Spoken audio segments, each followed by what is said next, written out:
ভাবুন তো, এমন এক পৃথিবীর কথা যেখানে বণিকরা রেশম আর মশলা বিক্রি করে, আর ঠিক সেই সময়ই এক লোক দোকান খুলে বসেছে এমন এক জিনিস বিক্রির জন্য যা পৃথিবীর সবথেকে মূল্যবান সম্পদ, প্রজ্ঞা।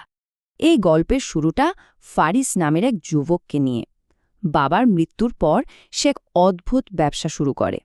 তার দোকানের সাইনবোর্ডে খুব সহজ করে লেখা ছিল, এখানে প্রজ্ঞা বিক্রয় হয়। তো প্রথম দিকে লোকেরা তাকে নিয়ে হাসাহাসি করত, উপহাস করত, কিন্তু তার এই অখ্যাত জীবন থেকে কিংবদন্তি হয়ে ওঠার গল্পটা শুরু হয়েছিল মাত্র একটা মুদ্রার বিনিময়ে বিক্রি করা এক ছোট্ট উপদেশ দিয়ে। এই সহজ কথাটা কিনেছিল মুনির নামের এক সাধাসিধি যুবক।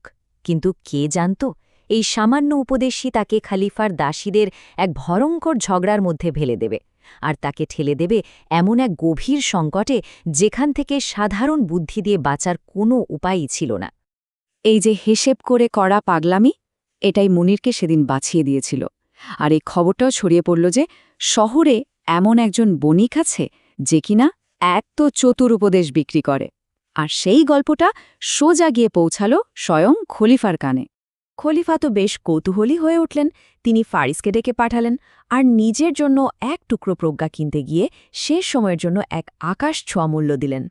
এই উপদেশটা শুনতে খুব সাধারণ মনে হলেও খুব তাড়াতাড়ি এটাই জীবন আর মৃত্যুর মধ্যে এক বিশাল দেয়াল হয়ে দাঁড়াল। কারণ ঠিক এই উপদেশের জন্যেই খলিফা একটা বিষ মেশানো ওষুধ খাওয়ার আগে একটু থেমেছিলেন, একটু ভেবেছিলেন, আর সেটাই তার রাজ্যকে এক ভয়ঙ্কর বিশ্বাসঘাতকের চক্রান্ত থেকে বাঁচিয়ে দিয়েছে। এরপর ফারিসের খ্যাতি যেন আগুনের মতো ছড়িয়ে পড়ল। সে আর কোনো সাধারণ দোকানদার রইল না, বরং এমন এক জ্ঞানী ব্যক্তিতে পরিণত হল যার এক একটা কথা সেলোর সাম্রাজ্যের ভাগ্য বদলে দিতে পারত। চ্যালেঞ্জটা ছিল খুবই গুরুতর। হয় ধাঁধার সমাধান করতে হবে, নয়তো খলিফার রাজ্যকে চরম অপমানের শিকার হতে হবে। এত বড় আর কঠিন এক সমস্যার জন্য ফারিস এক অবিশ্বাস্য পরিমাণ পারিশ্রমিক দাবি করল। সে তার নিজের জীবনকে বাজি রেখেছিল এই উত্তরের উপর। মাত্র একটা শব্দ, এই এক শব্দ দিয়েই ফারিস সেই কঠিন ধাঁধার সমাধান করে দিল। খলিফার সম্মান তো বাঁচলই, সেই সাথে জাঞ্জিবারের অর্ধেক রাজ্য জয় হয়ে গেল। এরপর যখন জাঞ্জিবারের রাজা নিজেই এলেন রাজ্য জয়ের জন্য প্রজ্ঞা কিনতে, ফারিস তাকে এক অদ্ভুত সত্য বিক্রি করল। সে বলল, যুদ্ধ জেতার সেরা অস্ত্র হল শান্তি। আর সত্যি, এই উপদেশ যুদ্ধ ছাড়াই মিত্রতার মাধ্যমে রাজার শক্তিকে দ্বিগুণ করে দিল। ফারিসের কিংবদন্তি যখন শিখরে পৌঁছাচ্ছিল, ঠিক তখনই এক ছায়ার আবির্ভাব হল। সোহেল নামের এক আকর্ষণীয় প্রতারক, যে কিনা সস্তা কৌশল আর মিথ্যা আশা বিক্রি করে বেড়াত। সোহেলের কথাগুলো ছিল খুবই আকর্ষণীয়, কিন্তু তার পদ্ধতিগুলো ছিল একদম ফাঁপা। সে ঘোষণা করে দিল যে ফারিস এখন বৃদ্ধ, সে এখন অতীতের এক ধ্বংসাবশেষ ছাড়া আর কিছুই না। শহরের প্রধান চত্বরে যেন এক চূড়ান্ত লড়াইয়ের মঞ্চ তৈরি হয়ে গেল। এটা ছিল দুই ভিন্ন দর্শনের মধ্যে এক দ্বন্দ্ব, যা ঠিক করে দেবে প্রজ্ঞার আসল অর্থ কী। সোহেল একটা সহজ আর দামি পথের কথা বলল, একটা জাদুর তাবিজ, কিন্তু ফারিস দেখালো আসল পথটা। সে বলল, কঠোর পরিশ্রমকে একটা মূল্যবান দক্ষতায় বদলে ফেলতে হবে, কারণ আসল জাদু কোনো তাবিজে নেই। আসল জাদুটা লুকিয়ে আছে নিজের প্রচেষ্টার মধ্যে, আর শহরের মানুষ সেই সত্যকেই সেদিন বেছে নিয়েছিল।